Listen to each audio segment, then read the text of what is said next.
I will say the Power Zone community is awesome. Like with high-fiving, everybody is so, I mean, every single Power Zone ride I do, like I feel like it's rare that I high-five someone and they don't high-five me back. Like it's just super, I don't know, everybody's very like motivating and hyping each other up the whole time. So that's always cool. And then I go into a non-Power Zone ride and I like have that expectation. I'm like, and then I'm like, oh, okay. It's more than just your output, more than a bike.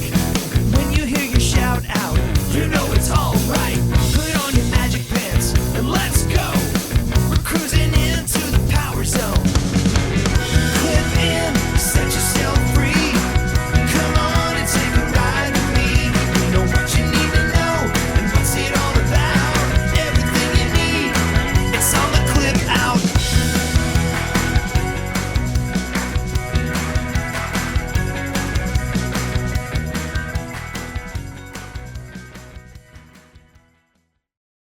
Welcome to the Clip Out Podcast, episode 271. This is Crystal O'Keefe. And this is Tom O'Keefe. Hi. Hello. We are back from our cruise. We are. Where I discovered that I still can't use a gym. You did.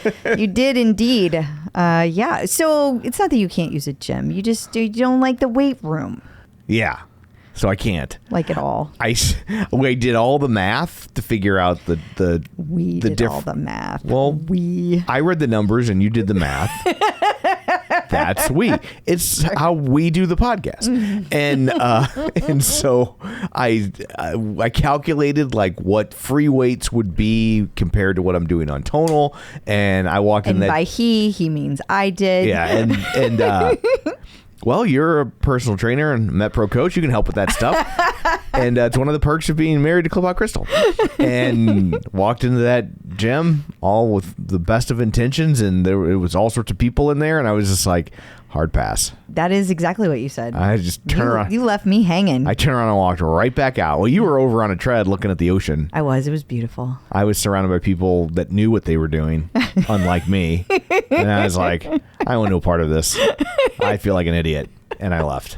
But you went back to the room and you did a body weight workout. And I think that's awesome. Yeah. So I did a little something, but I didn't do the lifting like I was planning on. But yeah, gyms are creepy places. Why did anybody ever go there? Thank God for connected fitness. Yeah. Now you can do it at home. Yes. Yeah. So speaking of connected fitness and doing things at home, your 800th ride is coming up. Woo!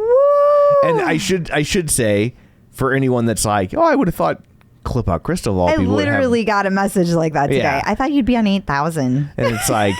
Which I get, but then you have to think about the fact that like you do a lot of running on your tread, right? And you've got the tonal, right? And then when you were training for the half marathon, I didn't have a tread, so I did all of it outside, right? So it's like you've done a lot of other things that weren't rides. Yes. So there's been lots of things that have taken place. Thank you, honey. They just haven't all been rides. Yes. So just preemptively shutting people up. I do appreciate that. I do.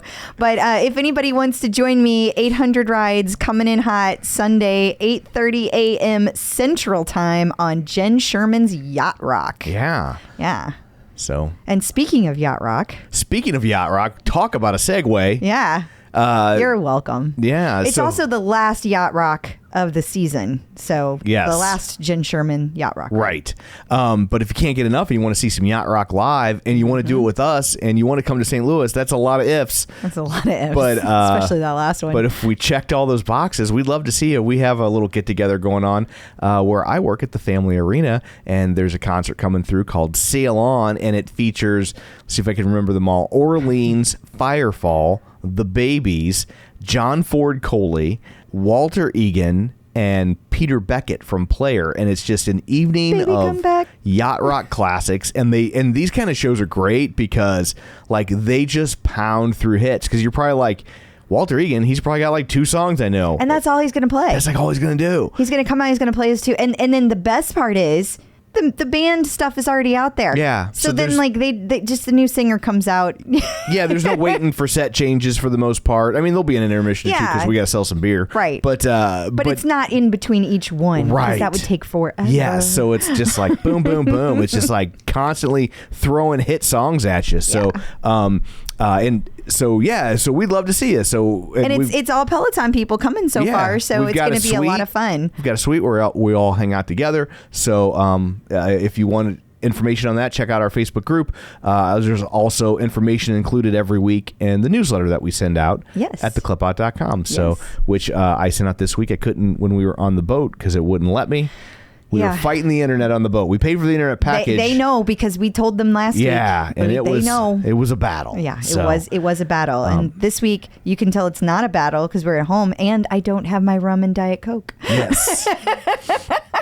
And everyone will be back. You'll have John Mills and Dr. Jenn and Angelo. Yes. Everyone will be here. The whole team. Yes. Getting the band back together. So what, pray tell, do you have in store for people this week? You just said. Just kidding. We have our interview with Melissa Urso. Okay. And that's big news that's coming at the end of the episode, so stay tuned. We also have John Mills, like you said. We are gonna give John Mills some crap about his recent party going. Yes. We're also going to have a discussion with him about connected fitness, growing the growth rates, Rogue Fitness showing off its AI rep counting. We have a visit from Dr. Jenn. We are going to be talking about letting go of old goals now that you have new goals. Okay. So you don't just add them on. You got to change them out. We have all kinds of news coming in from Peloton. There's stuff that you want to hear because just stay with me. Okay. And then we have a visit also from the Met Pro, Angelo. Sure. I wanted to say the Angelo, but didn't need to say that. He's okay with it. And so, like, you get all your exercise done, but then you struggle with the nutrition. We talk through that. We have celebrity appearances, and we're going to hit more birthdays because it's August, so it's the big Peloton birthday month. Okay. Well, before we get to all that, shameless plugs, don't forget we're available on Apple Podcasts, Spotify, Google Podcasts, wherever you find podcasts, you can find us. While you're there, be sure and follow us so you never miss an episode. Maybe leave us a review. That's always helpful. Yes, I love that. We have a new review. Yay! And this is from Lucky Elephant. Oh, and I don't know that one. It says, a weekly must. Love staying in the know and getting in some laughs at the same time. Such a fun show to keep in my rotation every week. So thank you very much, Lucky Elephant. We are lucky to have you.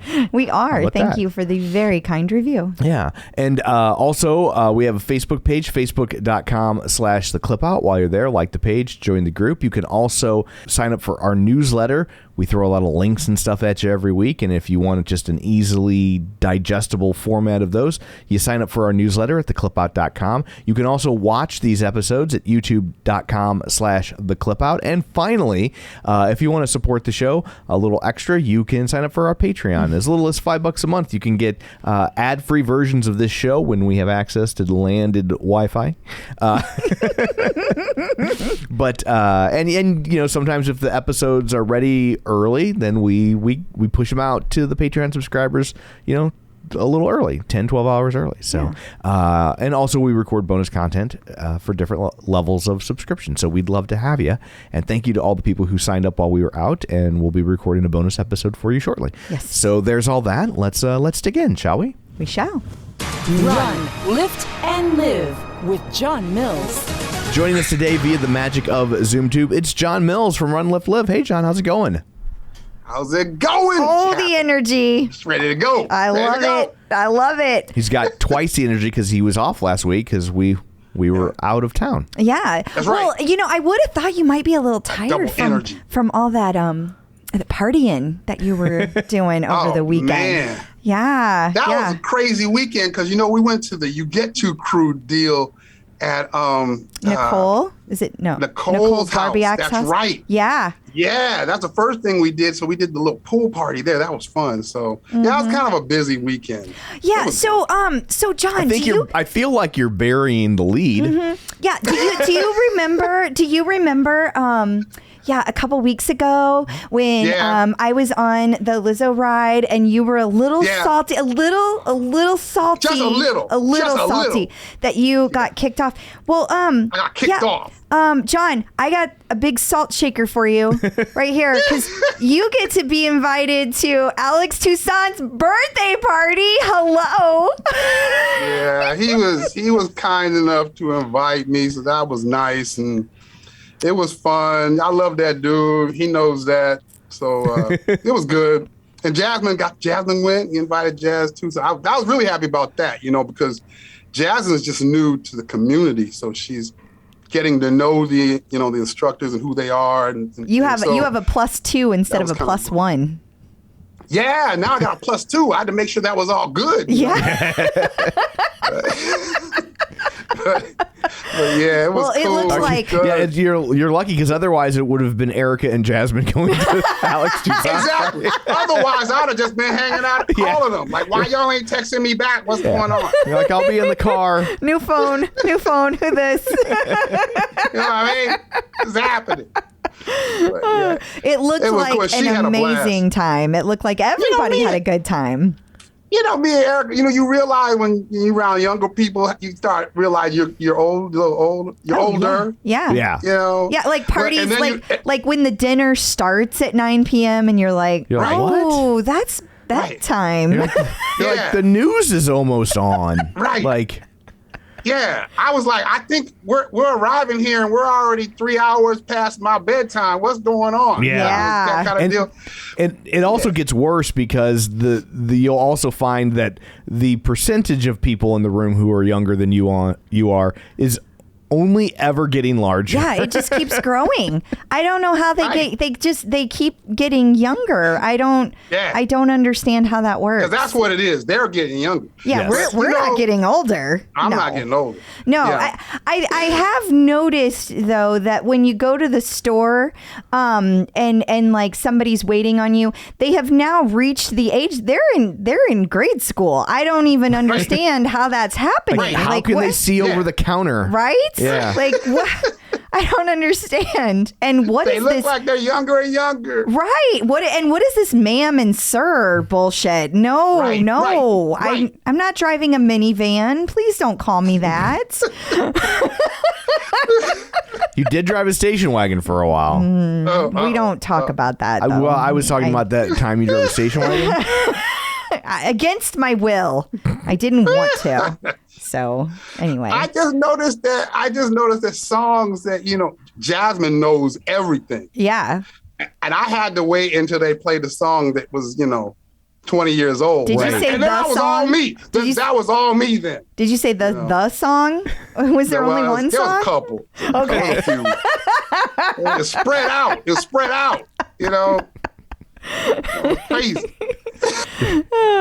Well, were there more instructors than you would have thought there?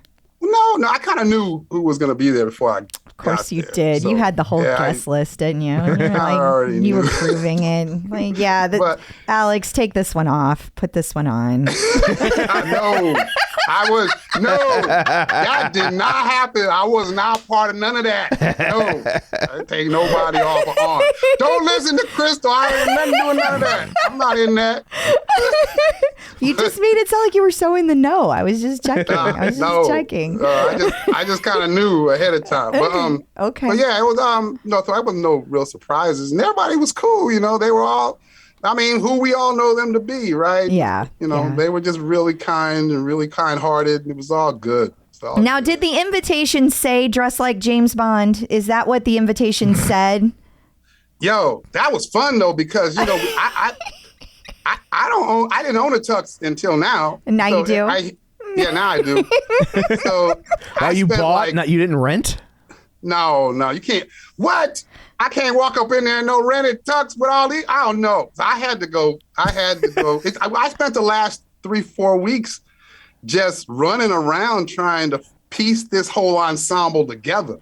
Well, even down to the socks, I was like, why was this so hard? I don't understand. Why couldn't you just buy regular socks? I need to understand. Because I went overboard, because I don't know anything about black tie. I don't know nothing about black tie. When I found it was black tie, I started doing all this research, probably the wrong research, and I was just reading all these rules, and so I just went strict to every rule, and depending on who you're listening to. What are the rules other than the tux itself? Like, tell me, I don't know the rules of a black tie affair. I've never been to one. There were rules on types of jacket, lapels and Wow. rules on material of the sock and What?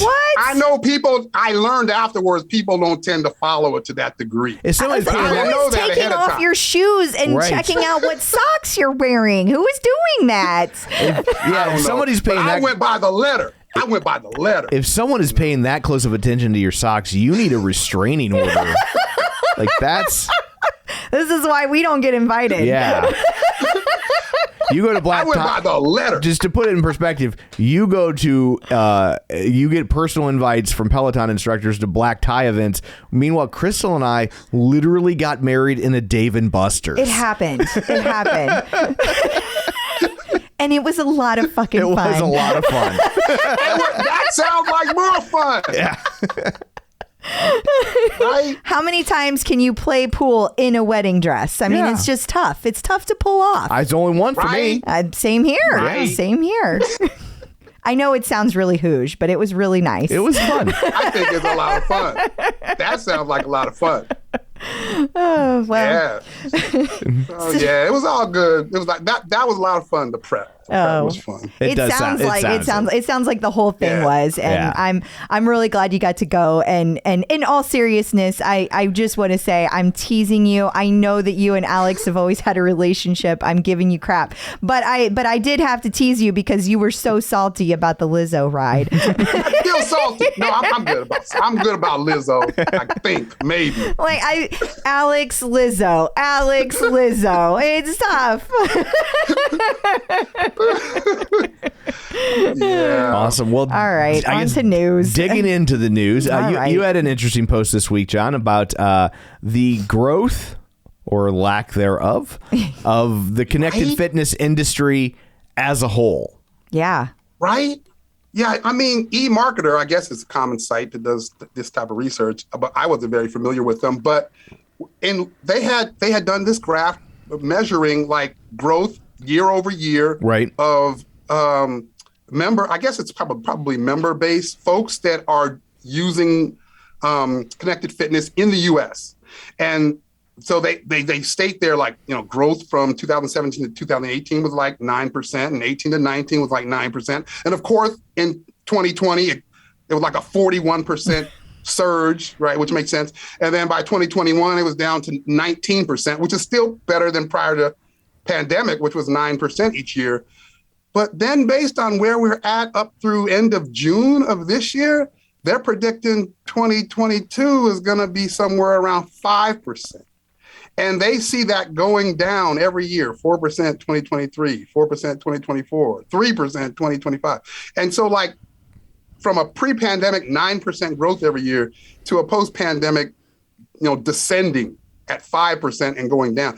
Like that was interesting to me because it was, you know, I've heard all these folks talk about how we're just back to pre-pandemic levels, but that doesn't sound pre-pandemic. That sounds different, right? We're not growing the same. That sounds less Not- than pre-pandemic. That sounds pre-internet growth.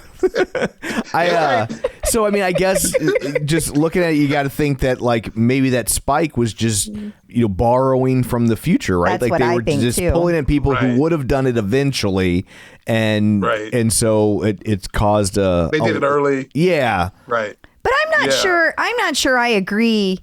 I mean, I don't know where they came up with these numbers. Like, why the going forward numbers, to be clear? Right. Yeah. Like, why did they think it's still going to continue to go down? Like, I get why it went down this year because, Right. like Tom said, it borrowed against it. I don't know why that automatically means each year after this will be decreasing. Right. Like, And I'm with you there. I don't know why that's... I don't know. You know, I'm curious why they came to that conclusion. Yeah, that I'm curious about that as well. I'm not sure how they came to that kind of estimate and conclusion, but so it made me think that too. Like something, you know, comes out new within the space, you would think that could change this whole I do. picture. I do. Right, and then but it also made me think: does this also align with how connected fitness is kind of struggling a little right now? Like, Yeah. like smaller players trying to find, you know, ways to stay afloat, Right. because I mean, if there are less people that are moving towards connected fitness, and now you got more players in the space competing, like what does that mean if if you're like a smaller player. One thing it means is lots of mergers in this space, in my opinion. That's what I think, right? Like, you think the smaller players might have to start considering that. So, I also wonder because, according to this chart, it says U.S. adult connected fitness users, right? Yeah. So something that could be thrown off that number to some degree is that, in 2017 or 2018, any connected fitness purchase was automatically a new user. Now we've seen enough growth in the space that you could buy a new connected fitness product. You were already a user. You were already a user. So if you have a bike and you buy a tread, you're not new to connected fitness. If you have a bike and you buy a tonal, you're not new to connected fitness. So you wouldn't get counted in the same way. Very good point. Yeah, you're right. You could see growth within the existing community. Right. Like that makes sense. I hear you there. I'm sure that, it's not taking that into consideration. Also, because it's U.S. based, they're not talking globally. So, I mean, some of these companies are global. So, like the iFits and the Peloton. So, if they're starting to expand in these other countries, then, maybe it's not such a bad thing for them right now. But if you're a company that's only kind of U.S. based, I think this tells a story. And I think some of the smaller ones are. Right? Yeah, they are for sure. You're absolutely right. I think another thing that could be suppressing those numbers somewhat at the moment is inflation, right? Like people aren't making major purchases, or some people aren't making major purchases because inflation. So to project a continued downward growth, I mean, inflation isn't going to last forever. It never does, and eventually it'll level off and things will go back to normal. And so I think you could maybe see those numbers. I'm not saying they'll necessarily go up to 9 and 10 or 15%, but like I do think that you'll probably see some bounce back once people get a little looser with their wallets. I also think, I don't know what they're considering adults, like if they're just looking at 18 as the cutoff, or if they're looking at like, that's a good question, 24 to 32, whatever their ranges are. But as people graduate from college, and if Peloton and other companies are doing their jobs correctly, one of the things we've talked a lot about is that whole John Foley's thought of democratizing fitness, right? So you should, in theory, be seeing more people that are graduating from college or graduating from high school getting their own connected fitness devices or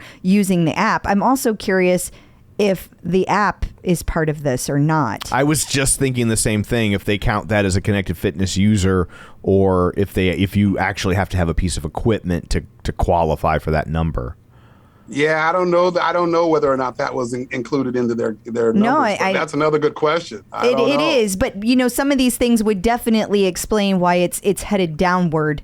If they weren't able to account for that in this particular table, to be able to see some of these other things, because I think a lot of it does kind of go into how you're defining a user, how you're defining connected fitness versus an app. So it's not as, I guess to me the takeaway is it's not as bad as this graph might make it look. Right. It's not as bleak of a picture. Right. It may not be as bleak as this looks. And you can't just align this to every player because of all those other variables we talked about earlier. So I don't know. And so here's a like kind of a mean thought. Well, that's because that's how I'm wired. Right. Well, I'm dead on the inside. Just a big jerk. And so this could ultimately be a good thing for Peloton because, I think of all the connected fitness companies, even with all their struggles, I still think they're positioned the strongest. I agree. Right. So if this is a short-term decline, it could starve out the smaller players, which then would push people perhaps to Peloton, right? Because one, they'd have less competitors, and then two, if you're with this hypothetical company, I won't name because I want to sound like I'm rooting for anything like Echelon, and so like, but if you have a connected fitness piece of equipment and that company goes out of business, but you still want a piece of connected fitness equipment, what are you going to do? You're going to be like, I'm not rolling the dice on another lesser than piece of equipment. Just give me the Peloton because I know it's going to stick around. Yeah. Right. Yeah, I think it's definitely putting the squeeze on some of these players. Right.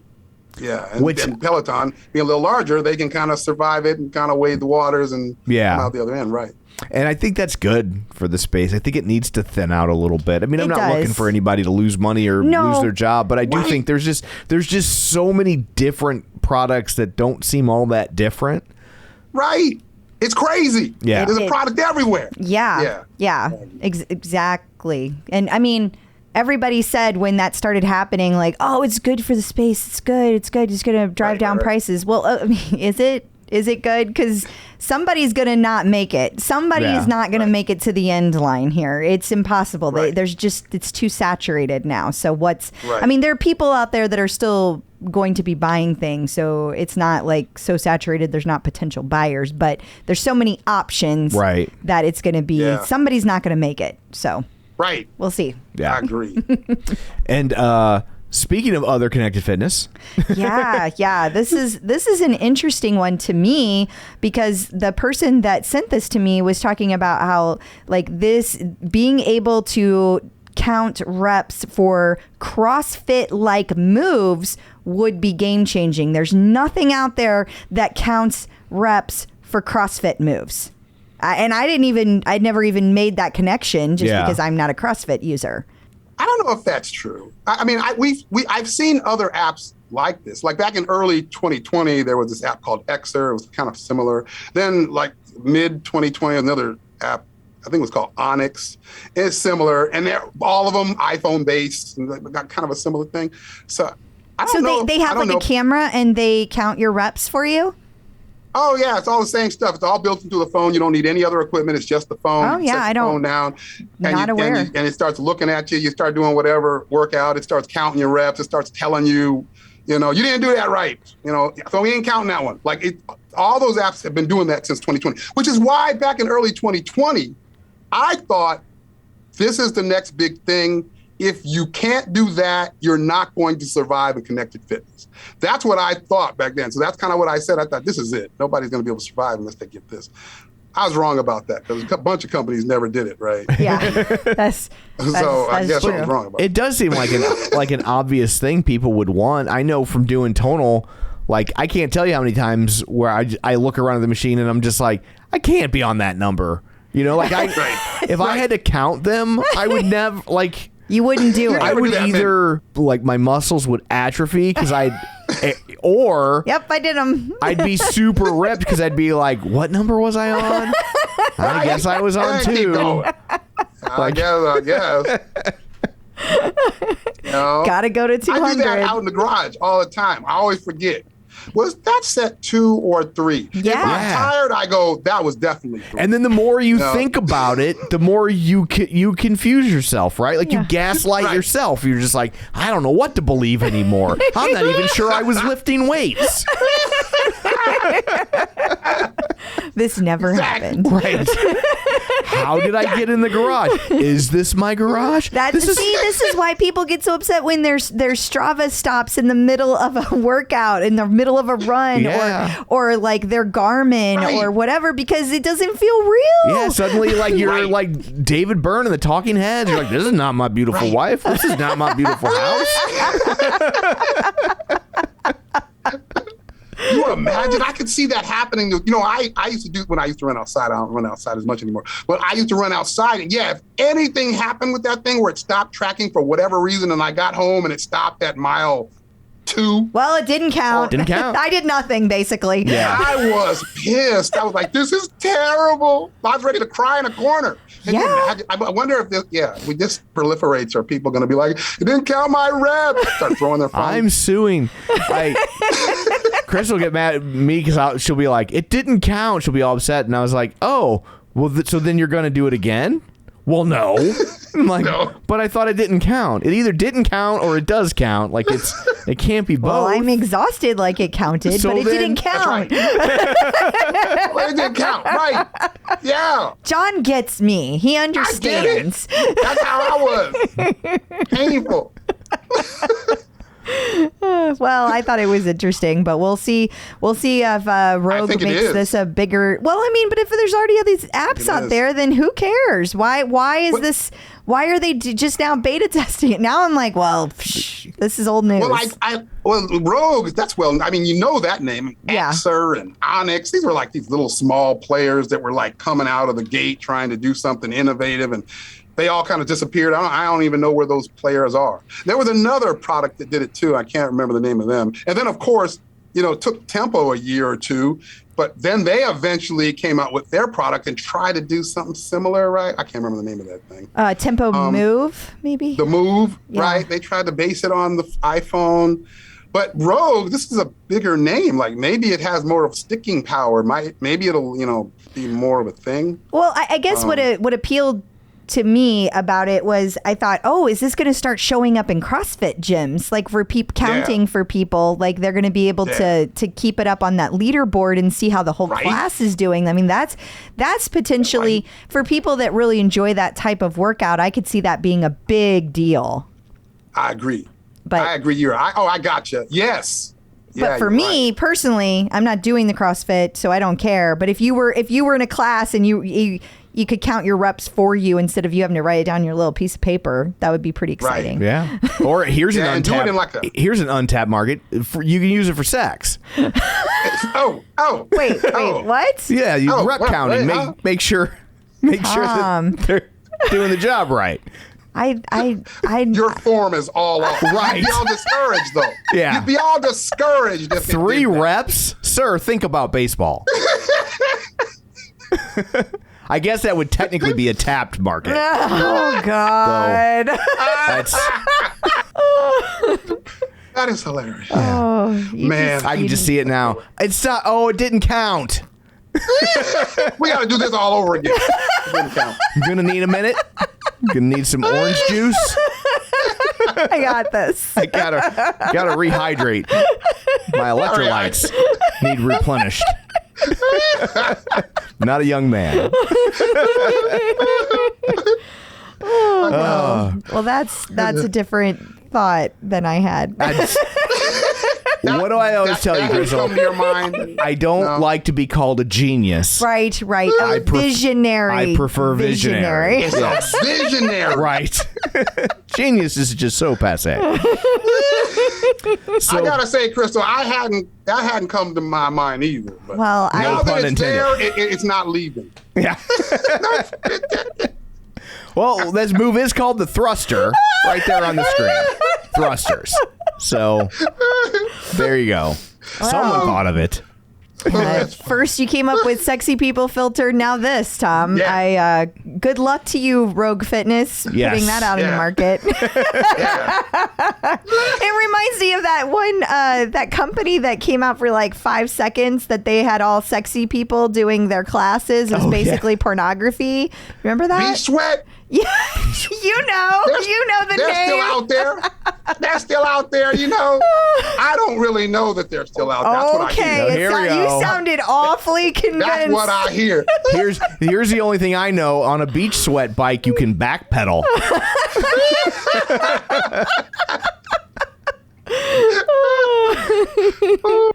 Well, on that note, thank you so much for joining us. Until next week, where can people find you? They can find me in my Run, Lift, and Live page or group. They can find me on Instagram, Run, Lift, and Live. They can find me on the Tickety Talk, Run, Lift, and Live. Or they can find me at runliftandlive.com. Cool. Wonderful. Thank you. Thanks, John. Talk to you later. Bye. Getting the psychological edge with Dr. Jenn. Joining us once again via the magic of ZoomTube is Dr. Jenn Mann, licensed marriage, family, and child therapist and sports psychology consultant. You may know her from VH1's Couples Therapy with Dr. Jenn or VH1's Family Therapy with Dr. Jenn. Her long-running radio show, The Dr. Jenn Show. She's written 4 best-selling books, including The Relationship Fix, Dr. Jenn's 6-Step Guide to Improving Communication, Connection, and Intimacy. It's Dr. Jenn. Hello. Hi. Hello. I like watching Tom's hands while he introduces you because he like starts pointing and I like talking myself. Exactly. Yeah, like I'm landing a plane, doing semaphore as I introduce you. So thank you for joining us. Jenny Lechting is looking for some help. She likes to change goals every 3 to 4 months, but she struggles with letting go of her old goals. And then she ends up trying to add on more goals. How can she focus only on the new goals and trust that she worked hard to do last quarter will still be there? Ooh, I struggle with this. I feel this. And it's really hard because one of your new goals is to stop having your goals be so disorganized. And to stop being haunted by your goals. Yes. That is the goal. I can understand this. It makes a whole lot of sense. And I think also making peace with that at different points in our life, we need to focus on different things. There are some times in your life where actually, and a lot of people are going to kind of cringe when I say this, and Tom will be one of them, but where stretching needs to be your goal. And I think sometimes we get so focused on cardio or so focused on weights that we really neglect these other things. Or like, there's this new study that came out and I don't remember what the exact numbers are, but it's like, if you have to be able to stand on one leg and balance for 10 seconds, I think it is. And if you can't do that, they're saying that the odds of you actually dying in the next 10 years go up exponentially. I don't remember what the numbers are. We'll have to find this study for your notes for the show. But that has me a lot more focused on yoga right now. I did a class where it's anything where someone's balancing, I'm I got to do that. I got to do that right now. So I think that part of it is kind of allowing yourself the luxury of focusing on one thing at a time. And trusting that, it sounds like this is where Jenny's really struggling, trusting that the other thing is going to disappear.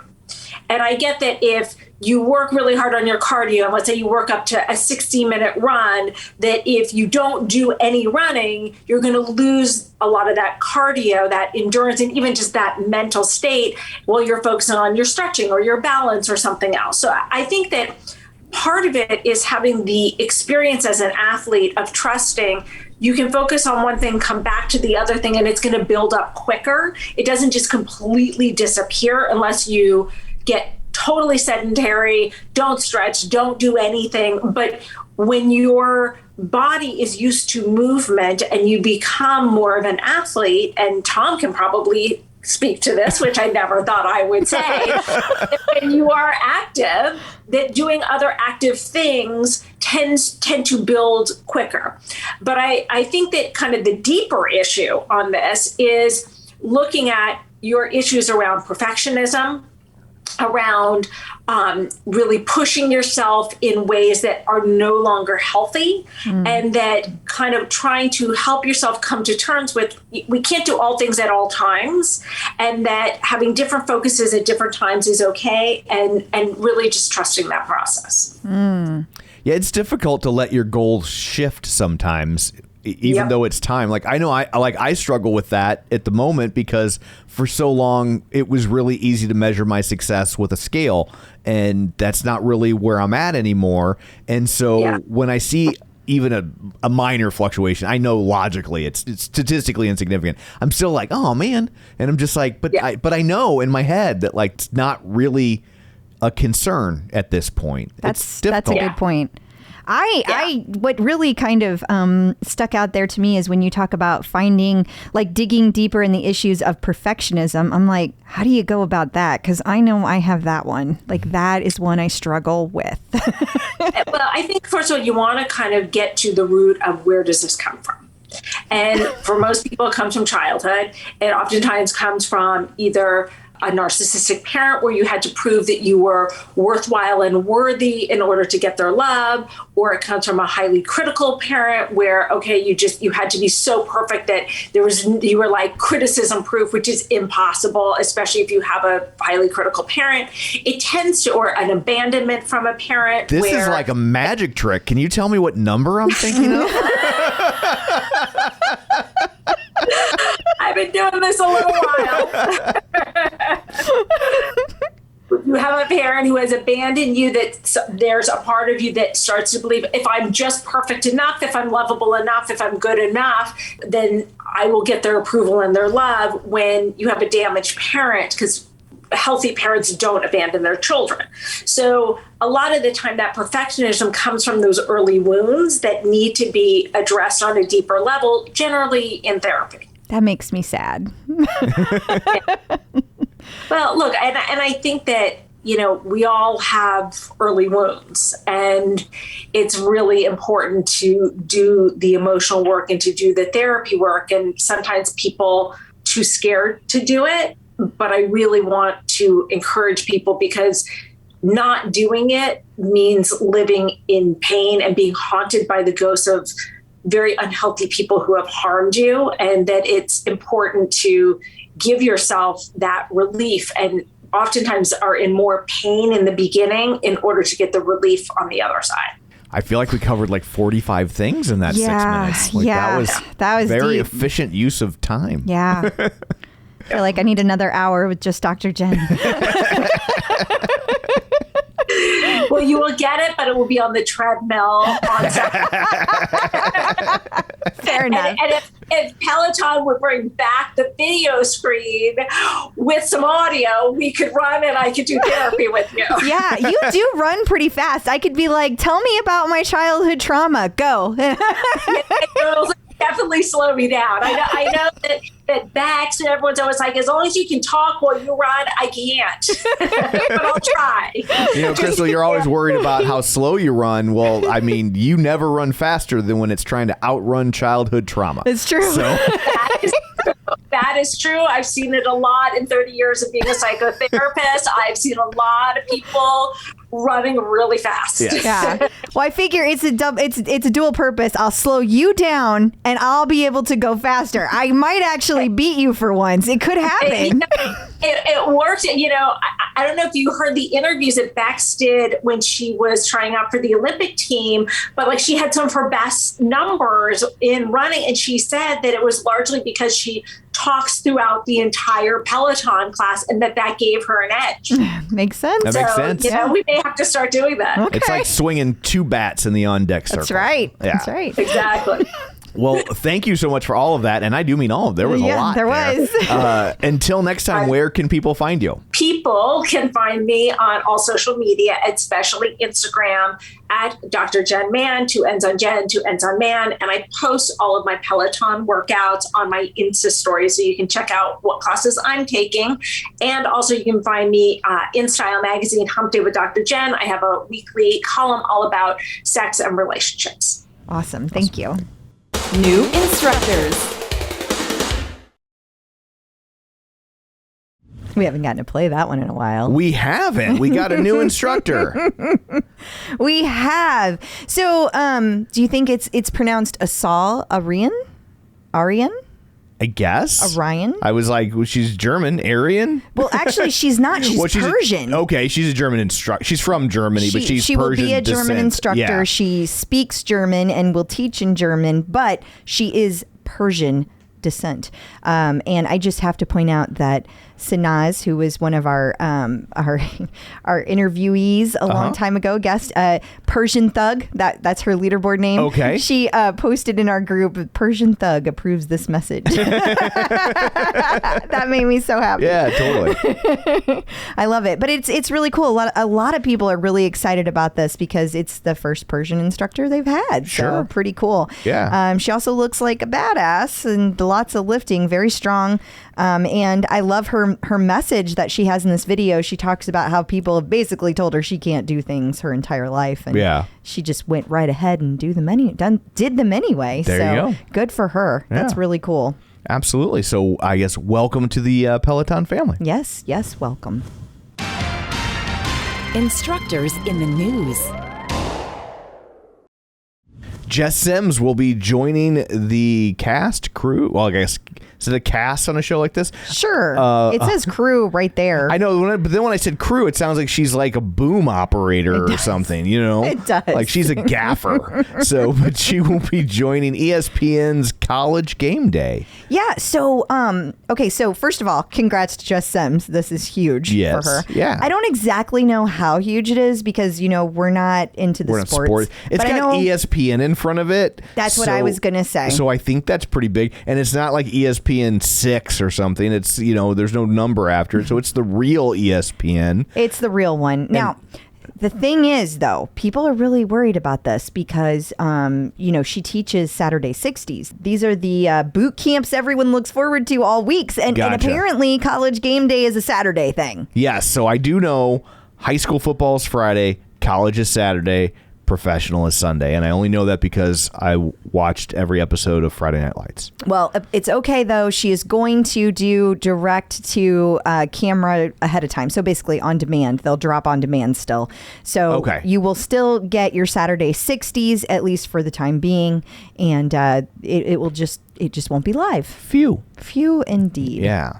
But congrats to Jess Sims. Absolutely. And speaking of Jess Sims, it was her birthday. Yes. And Matty Maggiacomo put together a little montage for her. He did, of all his favorite moments with her and all the times he has tormented her in different costumes. And it is a hilarious video. If you haven't seen it, you absolutely have to watch it. There's some sweet moments in there too.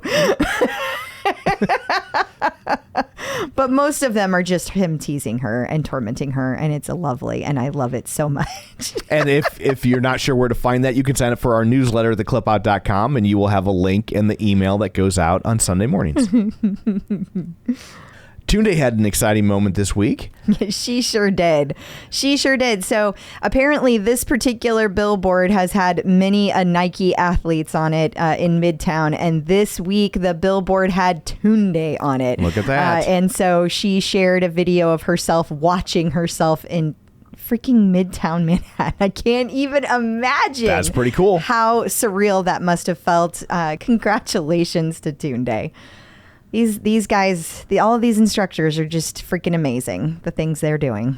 So Aditi Shah had an Instagram post about getting a sneak peek at the next season of the Netflix show Never Have I Ever. Yeah, she got to watch the first 2 episodes, and she also got to play trivia with the lead character from Never Have I Ever. So awesome. And we love this show. Oh my God, so much. We've watched every episode. Such a great show. The kids love this show too. It's awesome. Yeah, and it was created by Mindy Kaling, who is also a Peloton user. Yes. So a little tie in there. So, but it's on Netflix. So if you have it, you should check it out. And you can watch it with like your teenagers. It's not, it's not raunchy, but it's raunchy adjacent at times. But if you've got a 14, 15, 16-year-old and you put an iPhone in their hand, there ain't nothing on this show that they haven't already seen. So calm down. Yeah. As opposed to Euphoria, please don't. Yes. That Euphoria, on the other hand, is just nightmare fuel for parents. Yes, I love it. It's a great show. But yes. Do not watch that with your teenagers. No, that's what I mean. They will take your teenagers away from you if you watch that with your kids. But this is a wholesome one you can watch. I love watching it with our kids. Yeah. They enjoy it. So do we. Kroger, well, you can tell I'm a heavy metal fan because I wanted to say Crocus. Is that what happened there? It's a band from the 80s. Okay. So, Midnight Maniacs, Tonight Sure. Long Sticks Go Boom. That's their, So anyway, but Kroger Wellness Festival is happening in September, and Allie Love will be taking part. Yeah, so the reason I actually saw this was because I love this paragraph. Here's where Carrie Underwood will come in, not as a singer, but instead presenting a special workout September 24th with her trainer, Eve Overland, and, Mind Over Matter session with Love Squad founder Allie Love. Now, I find that fascinating because they say nothing about Peloton. Yeah. Nothing. Love Squad founder only. But at any rate, she will be there, and this sounds really cool. This whole concert sounds really great because there's going to have Eli Young Band and Fits in the Tantrums, and that sounds like a great show. We need to pop over to Cincinnati, Tom. I'll get right on that. Okay. Hannah Frankson is hosting an event for singles at 180 House. Yeah, this sounds fun. So it's a singles night, and it's going to be, they're going to play games. There's going to be more to it than that, but the whole reason that I posted this is because Hannah Frankson is the one who's actually hosting it. Sure. And it just sounds like one of those, like, I picture, we watched that show. What is the show called? Love on the Spectrum. Oh, and okay. In that particular show, they show a lot of speed dating events. Yeah. And that's what this reminds me of, is like a speed dating event. That's what I'm picturing. For sure. And but with Hannah Frankson being the person who's like keeping it all going. So it sounds like just a ton of fun. So Logan Aldridge will be taking part in Fashion Week. Yeah, I would not have. I'm surprised at that. Like, I've never seen him do anything else with fashion, so this kind of came out of nowhere. Yeah. But at any rate, very cool. He is going to be hosting Fashion Week Revolution, and that takes place September 12th. It's going to be that's during New York Fashion Week. I'm sure if you follow fashion, you already know that. I am quite the fashion plate. I am not, and everyone knows that I am not. And it's on the Runway of Dreams. Look at that. Yeah. Our instructors are just hosting all the things.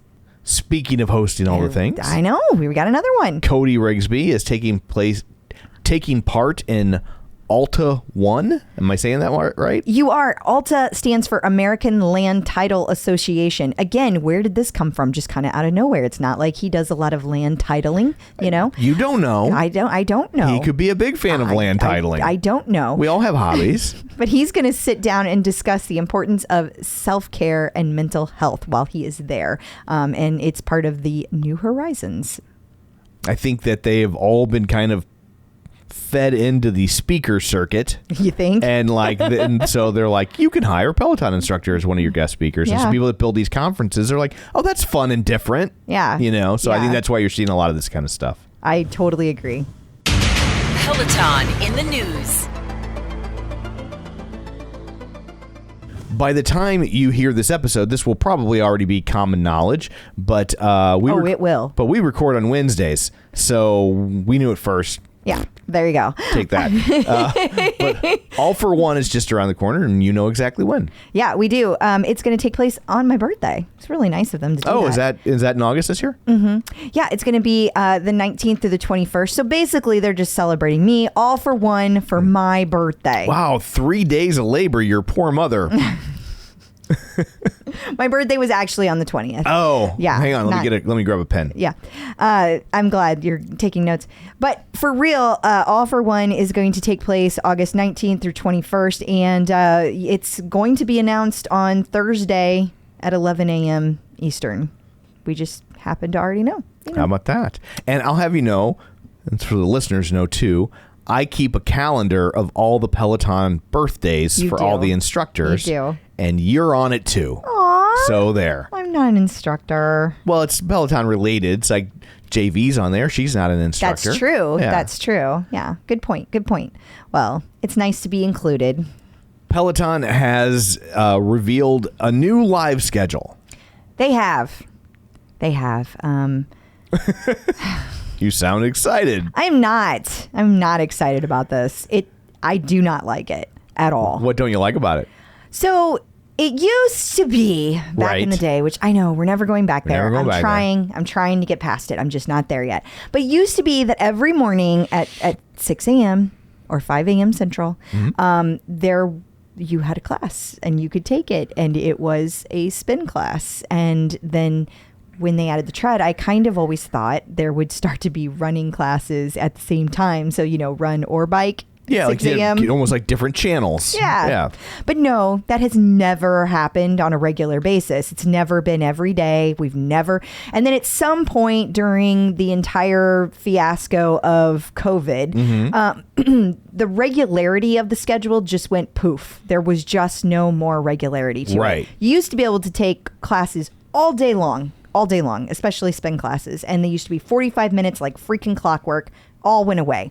I have long defended that and always said, oh, it's going to be back. It's going to be back after COVID. I was wrong. And I hate being wrong, but I also just hate what this looks like now. So yeah, there's all these new classes, but if you scroll down and you look at what they are, it's a big freaking mess. So they have Monday through Thursday, you're going to have cycling and tread. So cycling is going to be at 2 a.m. Eastern because, they're trying to get the UK and the other side of the world. Okay, so I've got that. And then 7 a.m., 10 a.m., noon, 7 p.m., and 2 p.m., and then 7 p.m. Okay, that doesn't sound bad. But the problem is they say cycling and tread. When you go to the tread, there's one class. That's not Monday through Thursday. Yeah. There's one class on Monday. One. And I'm talking about running.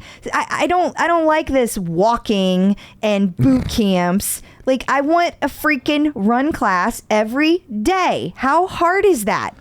And I don't want to pick from 1 p.m. Yeah. That's not a good schedule. So yeah, there's regularity to it, but they're kind of like condensing it and then like see all the choices you get. But when you start breaking it down, you don't. The cycling is there on all those days, but the tread is not, because they break down. You've got running, walking, hiking, boot camps. But if you scroll back up, I'm just a little, not all the way up, you will see that they have different days. So like tread boot camps, they're going to be Monday through Friday. You get those 12 p.m. Eastern.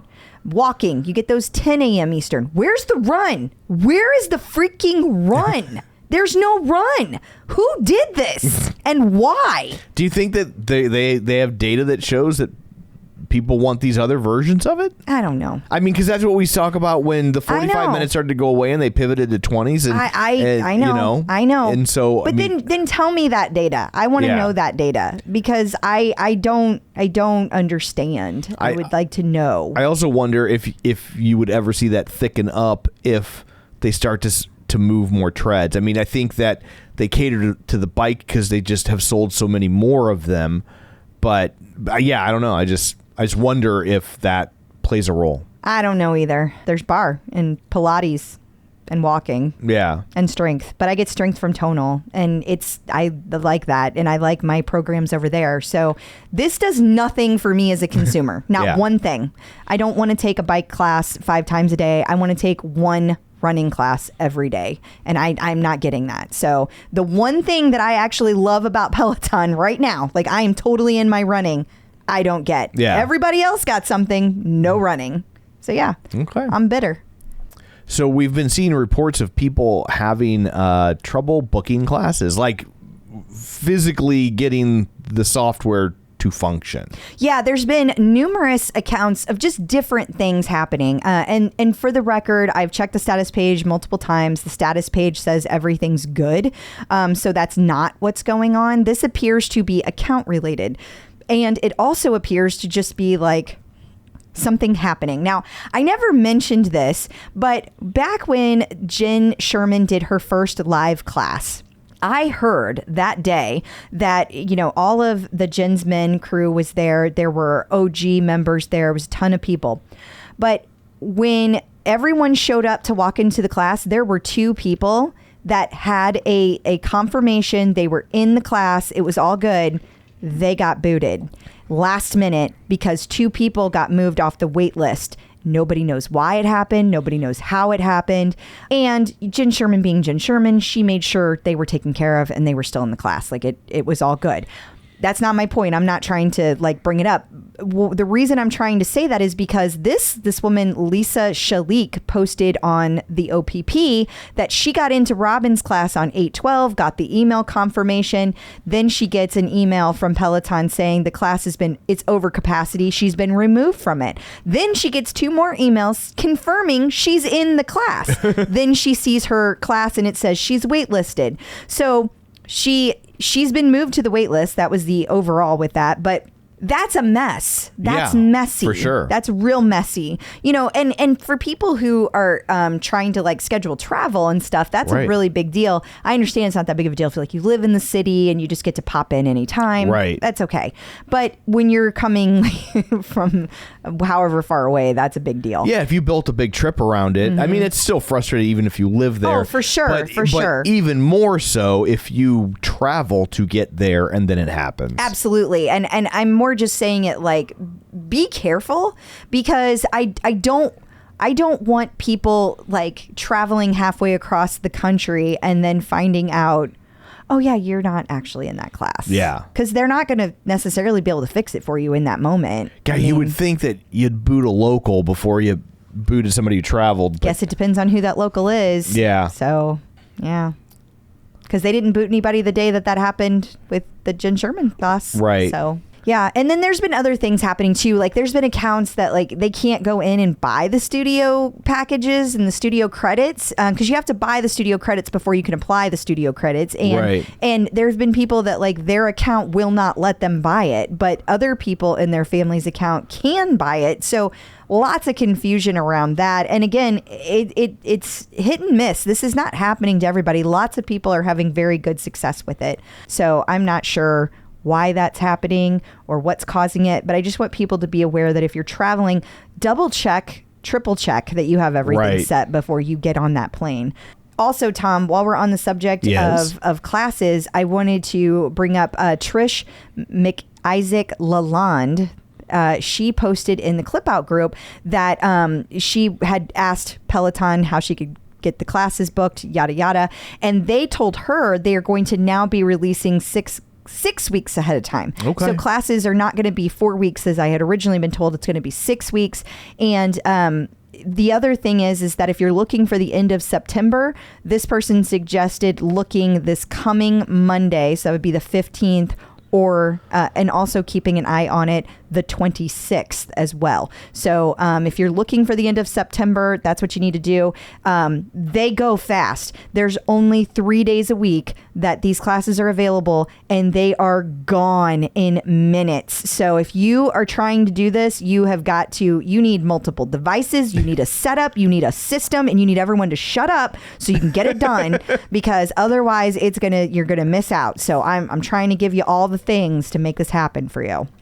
CNBC is reporting that you can now access Peloton bikes when you're waiting at the airport or some airports if you can get into a Capital One lounge. Now, there's going to be 2 new lounges that are opening in 2023, one in Denver and one in DC. They are going to feature nap pods and Peloton bikes. Oh, so they're targeting both of us. Yeah.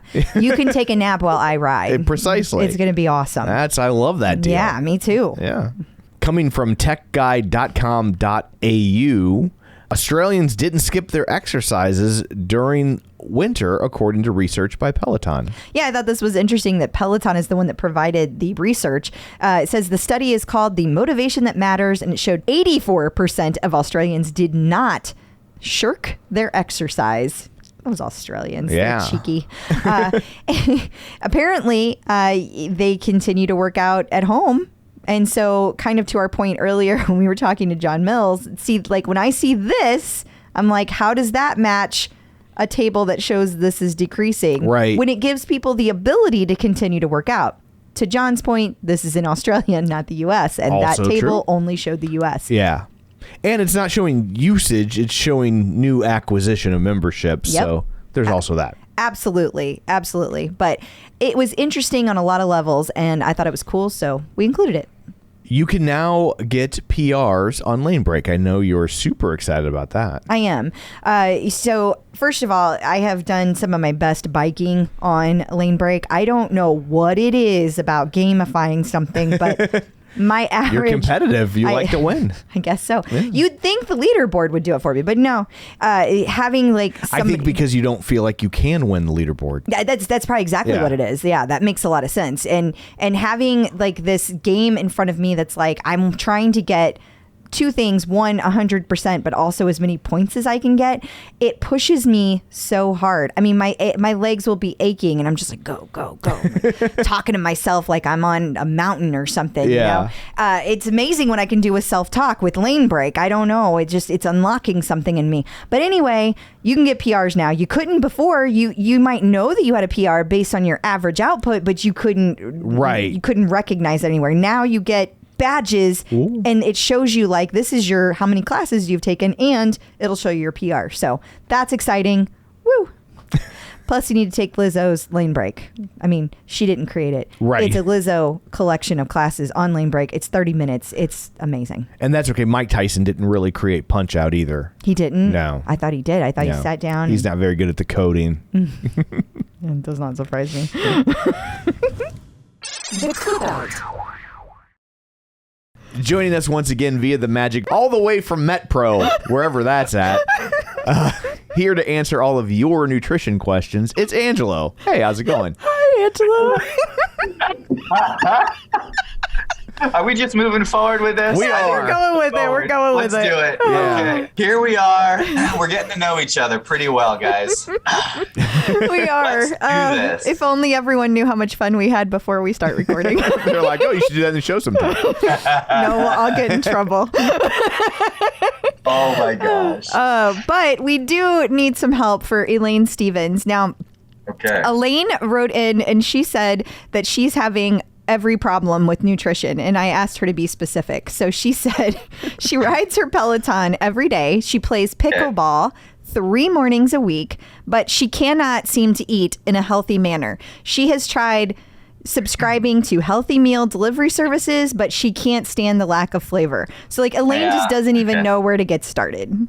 You know, and just tangent here, I'm a big fan of food services when they're used right, but they have to be a tool, because what we need is the skill set where we can, at any point, anywhere we are, any season in life, we can dial in quality and consistent nutrition because we have that skill set. And it is a skill set. A lot of people don't realize it's not just like a decision. Sometimes people talk about nutrition as it's strictly once you decide you want to eat healthy, it's a done deal. You have to just make that decision. No, there's a lot more to it because you know, our clients, the first time they meal prep, they'll come back and tell me that took 2 hours. I'm like, trust me, you're going to have this down to 10 minutes. But right now, this is the first time. So you're learning that skill set. So, Elaine, don't be disheartened. We're going to get this. So whether you're using some pre-made meals or not, what I want you to do is anchor to 2 things. I want you to have your breakfast in the morning, which I'm confident you're able to do. And I want you to, at the time you're having breakfast, whether when you're preparing it or getting ready in the morning, I want you to take just 5 minutes.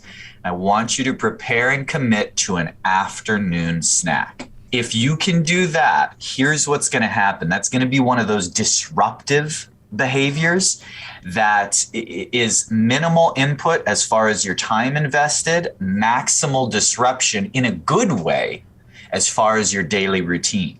Because then I know you're going to get a clean, basic, healthy breakfast. And I know you're going to have you're looking for simple, portable, low perishability, and not a lot of cleanup for the attributes and traits you're looking for with that afternoon snack. I'm a big fan of something as simple as fruit and nuts. Something simple like jerky and a piece of fruit, rice cake and almond butter. You come up with something real simple that you like. Yogurt and berries. Simple. Once you have that in place, when you have breakfast, what you're going to find is it ticks up your metabolism. So you're actually going to be hungrier for lunch. Likely, you won't overeat at lunch because you know you've already committed to having that afternoon snack and you already have the sunken costs into the time to prepare that snack. So you're going to eat a reasonable portion at lunch. Then you're going to have that afternoon snack, which is going to stabilize your blood sugar in the afternoon. Now we've had breakfast, lunch, afternoon snack. Your odds of the back half of your day working out well are dramatically improved. You're not going to have as many cravings in the evening. You're not going to be as blood sugar craving hungry at dinner. And you're not going to have as many blood sugar craving swings at night after dinner. So odds are you're going to be able to execute a little bit more willpower in the evening, and it's all going to come together. So let me break it down, Elaine. Your number one priority is breakfast and afternoon snack. Dial that in for a week. Once you feel like, hey, I've checked that box, I've got it, the next thing I want you to do is move into consistent lunches. Lunches is the meal of the day that we're usually on the go. We're busy. We're doing things we don't always have as much time for. So if you can prepare a few in advance, that's going to be the next meal in the order of priority. Once you have that, all you need to do is look at your dinners as having the groceries in the house, whether you're preparing for the family, if you have kids, whatever your circumstances, if you have quality foods in the house. Our general cultures in this, corner of the world is that we'll take a few more minutes for dinner. That's where you can exercise good decision making, willpower, values, etc. Earlier in the day, we're looking for pragmatic, practical, functional solutions and getting ahead of the curve by having food prepared. So that's going to be my recommendation. And Elaine, I know you're going to be successful. You know why? Because you already have traits, you already have qualities, you're already consistent with your Peloton, you enjoy pickleball. These are things that you're putting effort into, you're being consistent with. If you put even a small amount of that effort into the food, you're going to be amazed at the results you get with the combination. I'm excited for Elaine. You got me all pumped up for Elaine. Keep us posted, Elaine. Keep us posted. So she can have pickles on MetPro. We're okay. She can definitely have pickles on Metro. And I'm assuming balls are okay. Tom. So what? We're talking about pickleball. Don't make it weird, honey. I was excited when you said sunk costs there for a second. I felt like I was on Freakonomics. I was like, ooh, it's Stephen Dubner. He made the big time. Well, nice. Thank you so much for all of that. Until next time, where can people find you and have this sort of advice tailor-made for them and their nutrition goals? Absolutely. It's metpro.co/TCO. Thank you, guys. Thank you. Peloton Celebrity Sightings. Britney Spears posted on Instagram and she was next to her Peloton. Yeah, and she did like a whole dance and everything, and it was pretty funny. But this is one of the still images that she decided to post, and she loves working out on her Peloton. How about that? Welcome to the family, Britney. And, it's one of the little perks of being co-host of the Clip Out with you is that this forced you to send me a picture of Britney Spears. Yeah. So, ta-da. You're welcome. And speaking of celebrities and their Peloton, Sebastian Maniscalco was spotted on his Peloton on the gram. Yeah, who is this? He's a comedian. He's actually a super big name comedian. He does very well. If he came to town, he'd play a 3,000 or 4,000 seater, maybe even do 2 shows. Well, he's got a blue check mark, so I mean, I know he's a big deal. Yeah, and all the instructors were posting on it. It's got lots of likes, so yeah. I know he's a big deal. I just don't know who he is. Yeah, it's interesting that he's built a very successful stand-up career. But unlike a lot of successful stand-ups, he doesn't have like a show or a movie. He's out working the road. That's very impressive. Yeah, totally. It's really hard to get to that level just doing that. So like, well done. Yeah. Another connection that he has to the show besides his Peloton. Yeah. He and I are in the same fraternity. Not at the same time or the same school, but like, yeah. That's neat. I'm a Sigma Pi and so is he. Well, then just, call up your little frat brother and say, hey, Sebastian, join us on the show. Yeah, I'll see if they put his number in the buzz book. In case you missed it. if you just can't get enough of Crystal during the week, or if you'd like more Crystal and less me, you are in luck because she was on a podcast recently.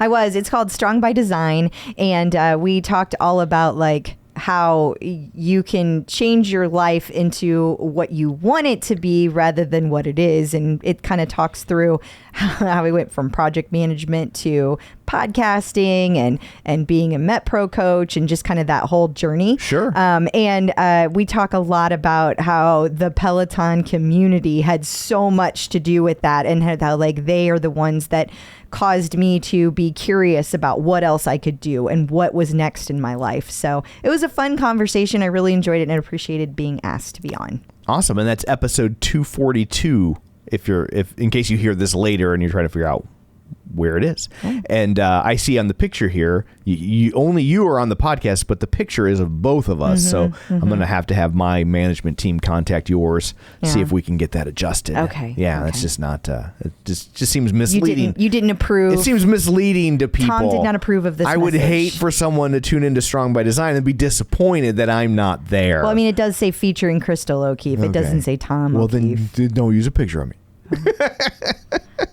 I'll let my people know. Okay. The joke is you are your people and you're also my people. I know. Is it a joke? I'm laughing. Yeah, exactly. See, and you're laughing too. So all's well that ends well. Peloton birthdays. And we have 2 birthdays coming up this week. Because it's August. Because it's August. Rebecca Kennedy on August 13th and Nicole Moline on August 17th. Happy birthday to both. Yeah. And I just want to mention for anybody out there who doesn't know, like, who is Nicole Moline? Yeah. She was one of the original instructors, and she left the company back in 2017, I believe. It might have been 16. It was late 16, early 17. So it's been a long time, but she had a lot to do with the growth of the company, especially back at the beginning. So we just want to make sure we say happy birthday. Remember our history. Yes, and she was also, both of these ladies have been interviewed on the podcast if you'd like to know more about them. Checking in with the Peloton community.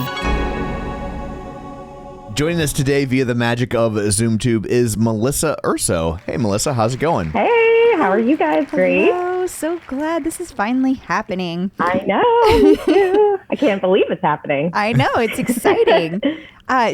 You know my first question, because I always start with this, but when did you find Peloton, and how did it come into your life? So we got our bike, I think it was October of 2018. We bought our house a couple months earlier. So we were living in an apartment. And once we got a house, it was like, ooh, we should get a Peloton. Like, we have room now. And it was like, literally, we thought about it. It was like 2 p.m, 8 p.m. We were like online ordering it, like barely researched it. We were just like, let's just do it. Like, you can finance it. There's no interest. It was just like a no-brainer. Like, I didn't even have to talk my husband into it, which was awesome. So, but yeah, so I didn't really know anybody that had one personally. I was kind of just all in for the idea. I took spin on and off since probably like 2013 at my gym. So I was super into it. I had been to SoulCycle and other studios, like when I visited New York and places, but speaking of, I'm just kidding. Yeah, what a week for SoulCycle to come up. I know, crazy. Can't wait to hear that episode. Stay tuned on Friday. Oh, I can't wait. I cannot wait. I'm there for it. So, but yeah, so we got it then, and that was like the start. We kind of built up a home gym after we got our Peloton with like free weights and all kinds of stuff. It was like the start of like our home gym metropolis of our basement of our old house. So yeah. So had you seen it like on Facebook ads or? Yeah, definitely social media. And a girl in my anesthesia school in my class, she had one. We went to school from 2015 to 2017. I think she got it in like 2016. She was like a real OG. And I had been to her apartment and I'd seen it. I had never been on it, but I was like, I was always like intrigued by the idea. It was just a cool idea. I didn't have any. I am from Erie, Pennsylvania. So I moved to Pittsburgh in 2017. And where I lived in Pittsburgh originally, there were no like spin places anywhere near me. I had a gym in my apartment, but So I was like, oh, that, I just was like itching to get back on the bike because I hadn't been to a spin class in forever. So that is, I think, what really like propelled us to do it. I was like, I really want to spin. This seems like a great way to do it. So yeah, so I had definitely social media is like where I primarily had heard about it. So. It's funny because you're like, oh, a real OG, but like these days you're an OG by the current standards. Exactly. I know, it's so weird, but yeah, that's true. It's a sliding scale. It is a sliding scale. Now, you said that your husband, you didn't have to talk your husband into it. Does he use the bike as well? So he started out using it a fair amount, and nowadays, no. He's super into running. He's running the New York City Marathon in November. Wait, are you married to Ashton Kutcher? Yes. Does Melissa Kunis know this? I was going to wait till the end to reveal that, but I already texted him when I saw that he was running. I screenshotted it, and I was like, all right, we found the first celebrity we have to look out for. Marathon. I don't know what is wrong with my ears. These will not stay in. Okay. So he's running that. So he's really into running, lifting. So he rode a lot in the beginning, and now he's gotten more into running. So he'll do like CrossFit type workouts, and he'll use the bike for his cardio portion, but he hasn't taken like classes quite as much anymore. So well, that must be nice. You don't have to share as much. It is actually. At first I was like, why don't you like it? Like, get back on the bike. And now I'm kind of like, stay off. It's fine. It gives me free reign, and so yeah, it works out. You don't have to adjust the seat all the time. Exactly. Like the toilet. We did just Yes. I have him trained pretty well because we have 2 cats and a baby. So he's pretty good about putting the seat down. But when other people come over, I'm like, let's seat up. So I'm very lucky. I don't have to yell. That is He's losing trainable. It's a losing battle in this house. I feel like I'm lucky. I feel like that's the case for most people. So yeah. I gave up. It's weird because I grew up. My dad was actually really good about that. He always put it down, and so it has been a real like culture shock living with Tom. I bet. Yeah, I bet. I feel like I put it down all the time. No, you don't. Because I even had the fancy toilet seat where you just tap it and it slowly. Oh no, you did put the fancy one on, and I'm not saying you never do it, but it is not all the time by far. No. Well, it doesn't count in the middle of the night. Because I'll pee like 5 times in the middle of the night. So I am aware. So I'm just like, that's too much in the middle of the night. Melissa's like, I don't need to be here for this. I love it. So now you guys both come from active backgrounds then. Yeah. You've been active your whole life. He's been active his whole life. Now, did you guys get a treadmill too? Do you have a treadmill? We did. Is it a Peloton tread? Yes, it is. So we actually just moved. We built a house. We just moved in almost 2 months ago. Like 15 minutes from our old house. So our old house was in this like kind of a quaint little area, a suburb of Pittsburgh called Oakmont that we loved. It was built in like 1920. So our basement was unfinished, very old house basement. So you could hide a body in it. And nobody would know. There may have been bodies in the rafters. I don't know. So yes, there was still a cold chamber. And, yes, that's the type. So there was no way a tread was getting down there, or if we got it down, I don't know if we would have got it back up. So I was like, once we decided to build, I was like, okay, when can I order my tread? And he was like, my husband's like, really? Like that's what I'm like, yes, that's what I'm thinking about. Like, I'm excited about the house, but now we can have the treadmill. I'm decorating. What's the problem? Yeah, exactly. No big deal. Normal. So we were like a month away from closing on our house, and we have a showroom at the mall here. So my mom came down. It was like, I think Memorial Day weekend. So it was like a few weeks before we closed. I was like, we're going to go to the mall, like take the baby in the stroller. And I'm like, well, I should just go to the store while I'm here. And then I was like, well, I mean, the delivery time's probably going to be a few months. So I got home and I was like, I might have ordered the tread today. He's like, are you kidding me? Like, we didn't even move in yet. I'm like, delivery's not going to be till July. Like, it's good. It's fine. Gotta get out in front of this stuff. Like, yeah, exactly. Yeah. So, yeah. So I did, yeah. So does he end up now? He uses the tread since he's a run. Yes, he's all focused on running. Exactly. So that has been very useful, especially like we've had a ton of rain lately, which that's been perfect for him because we don't have it's kind of like a lot of back roads, windy roads where we live.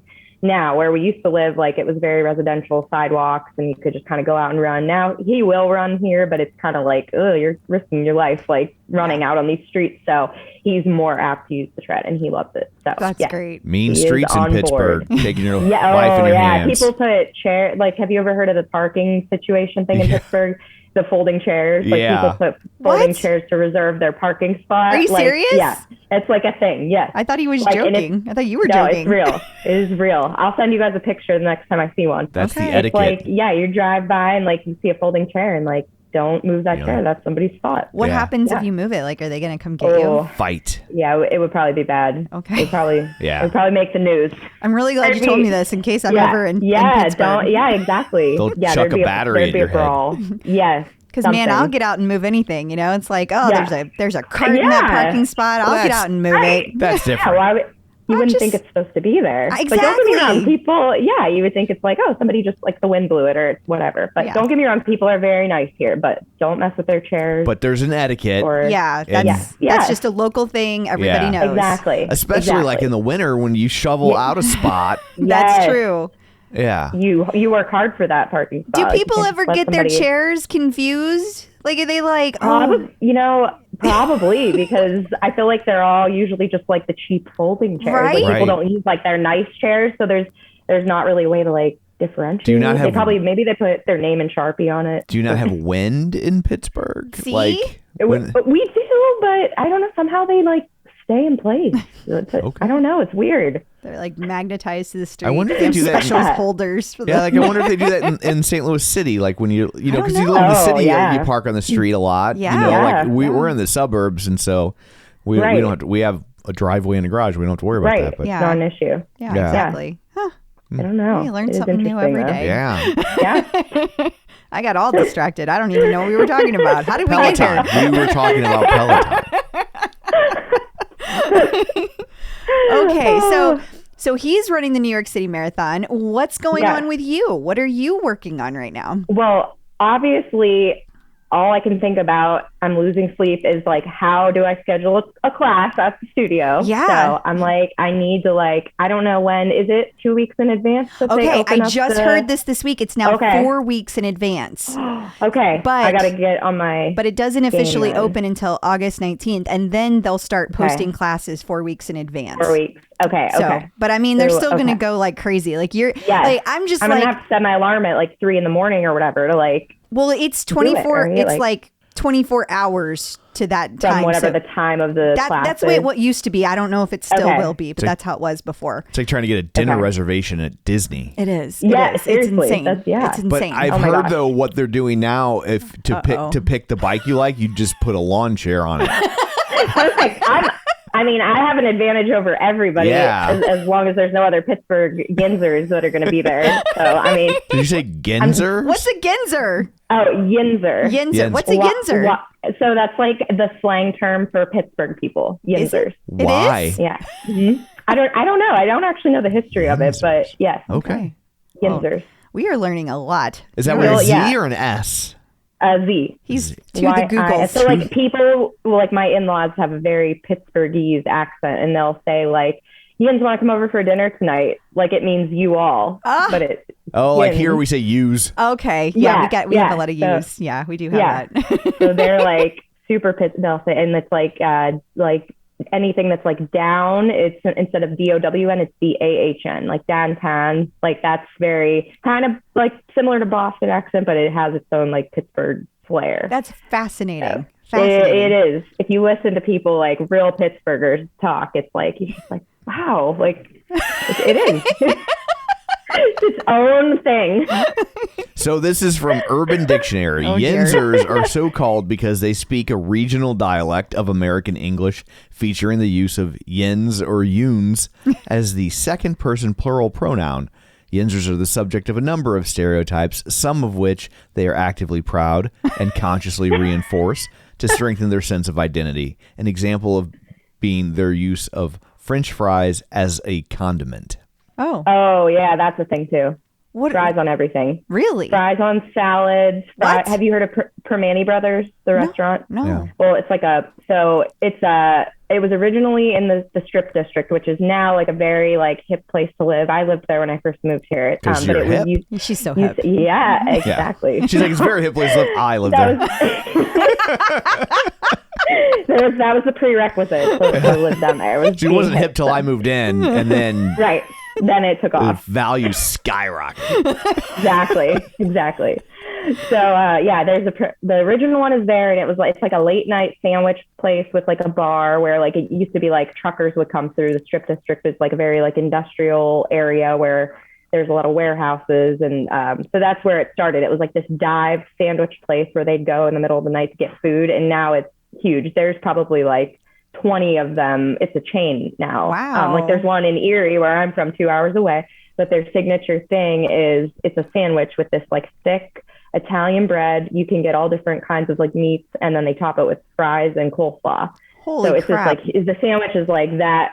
It's huge. You have to like cut it in half, and Okay. Like, we actually. Yeah. I gotta know, how are you fitting that into a MetPro diet? Sadly, I have not enjoyed many Permani sandwiches since I started. Okay. It's one of the sacrifices I had to make, but it's been worth it. I just heard carbs. It's literally like, it's like 90%. It's like 80% carbs, 10% fat, 2%. I don't know. Like literally all carbs, this much fat. No protein except like a little bit of meat. This is my 30s. So, like they have these giant beer glasses and like it's like a size of like a cowboy boot, like those huge tall glasses. It sounds like a lot of fun. Yeah. It's a lot of carbs and a lot of fun. Yeah. Ooh, you guys okay. come Well, to Pittsburgh. You have a little like list going now. Like I do. Yeah. Like I'm going to watch for chairs. Yes. I might tip one over like we do in the Midwest, like cows, tip thing. I'm just kidding. I've never tipped a cow. Chair tipping. Chair tipping. Exactly. Be like She's like too a new, tough. She's too sport. tough to tip a cow. She went straight for bulls.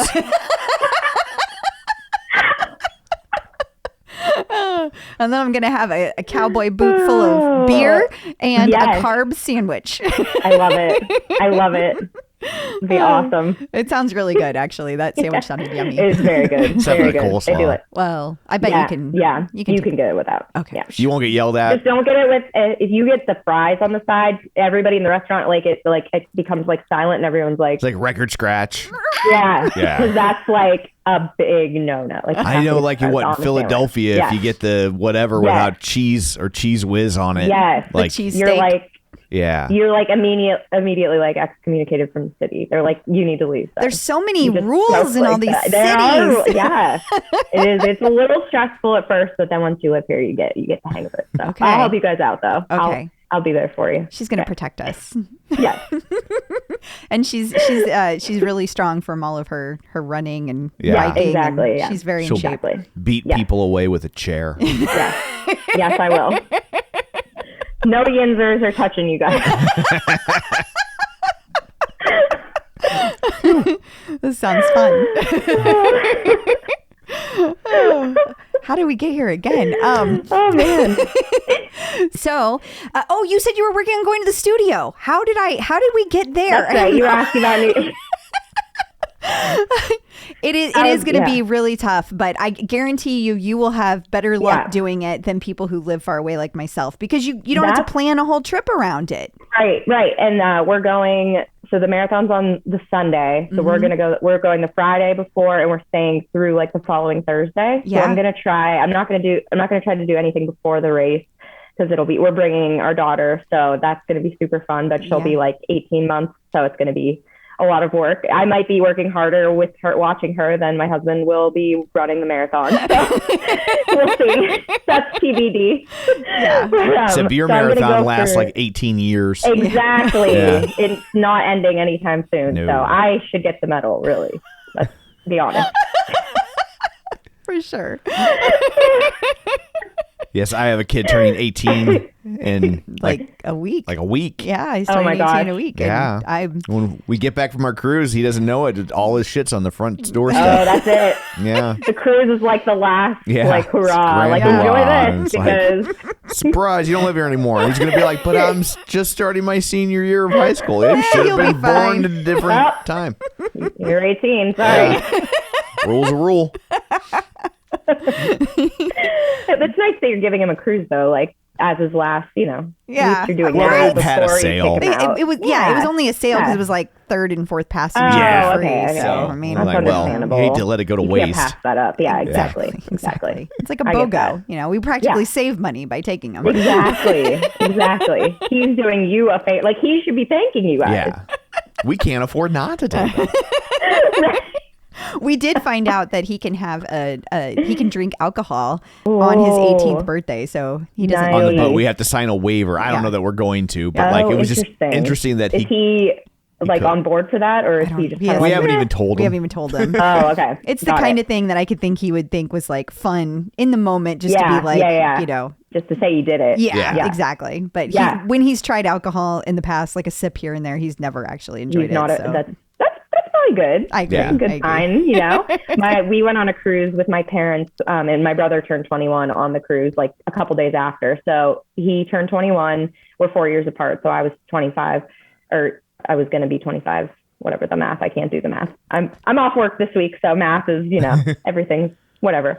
But anyway, so he turned 21. The night he turned 21, I was like a hype person. I was like, okay, like let's go. Like my mom and dad, we were on the cruise, so it's like was fine. They have like I feel like it's relatively like safe in the sense that you're not just like wandering the streets somewhere, like you're in an enclosed space, like things can happen still. But I'm like, okay, like we can do whatever we want tonight. Like let's go get drinks. He's like, all right. We like had a couple beers. He like went to bed. On the cruise how they have like the ice cream. You can get like ice cream when at 24/7. He's like, I think I just want like a strawberry ice cream. And I was like, who are you? Like you're wasting it. Like, you want to lay in bed and eat ice cream? Like, whatever. So I was like, okay, you're lame. So then the last night of the cruise, I think he was having like major regrets for not like living it up. So he's like, okay, tonight, like we befriended this bartender and we like knew his schedule and we followed him around the ship every day. And so he became like our friend. So he was working at like the club the last night. So my brother's like, let's go and like hang out with him at the bar.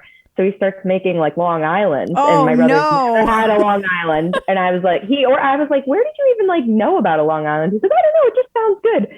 So this guy, of course, like knows he just turned 21, so he's like slinging him all these Long Islands, and I was just like, oh my god, we had to disembark the next morning. I was going to say this is an awful idea because they kick you off the boat at like 6 a.m. And so him and I were in a room. My parents were in a room. They didn't know any of this was happening. Like they thought we were just like hanging out, So we get back to the room. I don't even know, like 2 a.m, something ridiculous. We get back and he's like, oh, I don't feel good. He ends up like sleeping. He's like 3 or something. My brother, he's super tall. He like managed to squeeze himself in that tiny little bathroom because he's like sick all night. So I'm like getting him bottled water. I keep like going to get more. He's like, oh, I feel terrible. So the next morning he passes out on the floor in there. My mom's like banging on the door. She's like, are you guys ready? Are you passed? He's like still sleeping on the floor. I'm like, yeah, we're almost ready. And then she's like, you better not have been out all night. So then she figured it out, obviously, once we opened the door. Stuff was everywhere. It was just like a total disaster. It should have been like, I don't know how we got seasick on the last night of the cruise. He got like, I gave him Dramamine. I don't know what happened. Yeah. Like it just didn't kick in. I don't know. My dad thought it was hilarious. He wasn't even mad, but my mom was livid. So it was a long day after that when we like went to wait for the airport and all that stuff. There was a lot of coffee consumed. I bet. Oh my God. I'm sure he loves that you're sharing this on a podcast. I am sure he would love it. I'm going to definitely make sure he listens so he can relive the whole, that whole experience. I tell you, I've never been that drunk at sea. I'm not sure I would like it. I don't want to be that drunk at sea. Yeah, I never will be after witnessing that firsthand. I was like, oh, man. Yeah, it's expensive to be that drunk. It's true. Yes. It's true. I think my dad knew that could happen, so he bought like whatever the package where it's not really unlimited, but it's like you get so many drinks that it is like unlimited, because to drink all of them, you'd have to be like your brother. Yes. He's like, my kids won't like use this. Like, there's no way. So. You were like, challenge accepted. Ooh, but Long Island's, man, those are rough. Yeah, bad. He's probably never had one since, I'm sure. I bet not. I can't. The smell of it, I'm sure. Yeah, bad memory. Well, getting back to Peloton, people are like, what are you guys talking about? So do you have a favorite instructor? So I joined the Power Zone Pack. When did I join? Like last fall. Yeah. So fall of like 2021, I like discovered them, and I had never really taken Power Zone rides. I think I like did my FTP test one time, and I was like, I don't really know what this means, and like never really used it. And then I was like looking more into it. I'm like, oh, maybe this would be kind of fun. So then I found out about the Power Zone Pack and Angie and their challenges and all of that. So I just signed up for a challenge. Just got put on a random team, and I was like hooked on Power Zone training after that. I still love like regular rides, but I love it's something, just knowing like, okay, go in zone 3 for this many minutes. It's like my brain that like works so well with my brain. You like the structure. I feel like, I love it. And I love the challenges. I feel like it just keeps me accountable. Like, doing X number of rides a week. And it's like, it's fun. It's like competitive, but not, because you're not like really competing, and you're on a team, but it's like, so everything about that. So that being said, Matt and Dennis are my faves. Matt, I love Matt Wilpers. He's so cute. So I love him, and all the Power Zone instructors, but Matt and Dennis are like my two go-tos for sure. Okay. So who do you gravitate toward if you're not doing a Power Zone? So I would say Robin was like my original girl. Like when I got the bike, I feel like and we were actually pregnant at the same time. Aww. So I feel like I can relate to her. Like I got her book, and I like read it to my daughter, and I got the signed edition. So I'm like, oh, Robin signed this, even though she didn't sign it for me, but so cool. So I feel like I just love her, like her work ethic, her motivation style, everything, like her music, all of that. So I'd say she's like one of my go-tos. Her, Olivia, Alex, if I like feel like I've just been lazy and I need to just get my butt kicked and like work really hard, then Alex for sure. That's awesome. Yeah. Do you ever run on the treadmill? Yes. So I just started running. We got it like the beginning of July, and I just did a half marathon in my hometown a couple weekends ago. So the little bit of time I had, it was busy moving. I didn't get to run like near. So I pretty much like trained for my half marathon solely with like Power Zone rides, because that's just how it worked out. So I was like, okay, we'll see how this goes. Like I didn't really care about my time. I was just kind of doing it for fun. I ended up finishing like so much faster than I did last summer when I was newly postpartum, which I was just happy I could even run it at all. For sure. Like 4 months postpartum, that was a big feat. So, but this year, I was like amazed with like very minimal running, how like fast my pace was for me, and like how good I felt afterwards, which was great. But I did get to squeeze in a few runs before. I did Susie Chan, Marcel. They're great. I love them. I'm off work this week, so I've been trying to do like a live run or ride every day since I'm off and have the availability to do it. So I did a live run with Matt on Tuesday. That was great. It's just like, it's so fun. Like it's the same concept as the bike, but I think maybe because it's a smaller community on the tread. So when you do like a live ride, it's not nearly the same size amount of people as it is like on a lot of live rides on the bike. So you're like high-fiving and everybody's high-fiving you back. I feel like everybody's like hyping each other up, whereas sometimes, for the most part, people do that on the bike. But you get in some rides where I feel like I'll high-five people and like no one will high-five me back. I'm like, oh, okay, I'll just sit here and ride. Bunch of jerks. Okay. Yeah.